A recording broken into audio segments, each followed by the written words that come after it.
everyone, and welcome back to StrathWorldwide with me, Mr. Glancy. I do hope that everyone is continuing to stay safe and that you're all doing well. Now, this week is the second lesson in our Still Life project. In last week's lesson, you were challenged with creating your own still life setup, choosing a theme, and creating a line drawing. If you need a recap over any of the different ideas that we covered in last week's lesson, there of course is a link to the video in the description. Didn't you ask them to send in some photos of their still life setups and let us know what themes they chose? Yeah, I did, although I think some of your cameras are in self-isolation at the moment because I didn't receive a large amount of photos. You're all camera shy, I guess. Yeah, camera shy. Can't accuse you of that. Cheeky. Here are some of the examples that were sent in.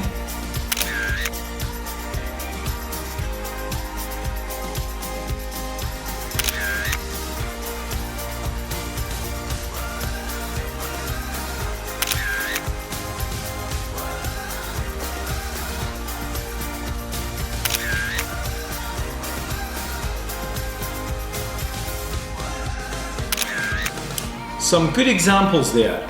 I must say, I've never heard of a still life with the theme cute aesthetic.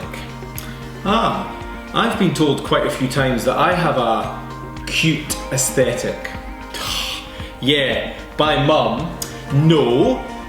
Well, yeah, but still counts. Here's a list of the resources you'll need for today's lesson. The equipment and resources that you require to complete today's lesson are as follows. Your drawing from last week, a pencil, a rubber, a sharpener, and your still life objects. Oi! Where's the chocolate bar? Did you need this? I'm meant to be drawing from that. Oops. I got hungry.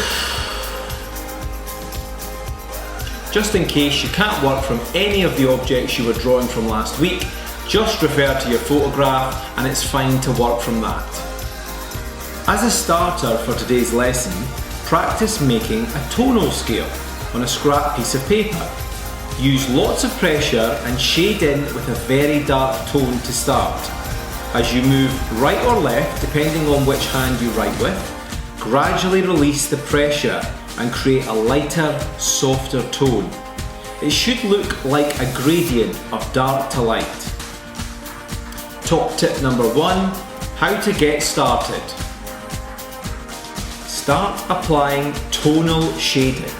Remember, this means dark to light. Add it across your study.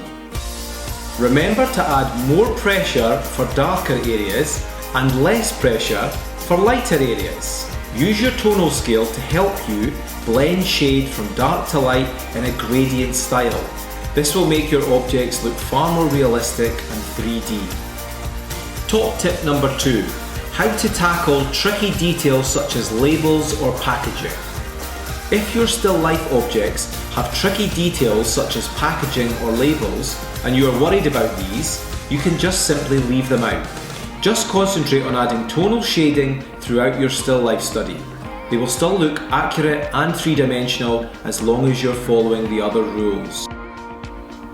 Top tip number 3, refine, refine, refine. As discussed in last week's video, refining is very important. Tidy up messy shading, erase some of those wobbly lines, and blend tone that doesn't gradually change from dark to light. This is how you move your work to the next level and improve it a great deal. And there we have it, our finished tonal study.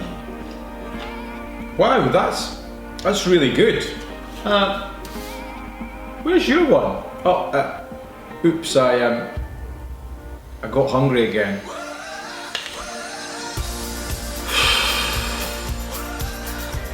To complete today's task, simply take a photograph of your work and send it to me via Firefly and I will give you some feedback. Some of your examples will feature in next week's video. so please don't be camera shy. If anyone needs any help or assistance throughout the week, just give me a message on Teams and I will get back to you as soon as possible. All that's left for me to say is I look forward to seeing you again next week. Stay safe and see you soon.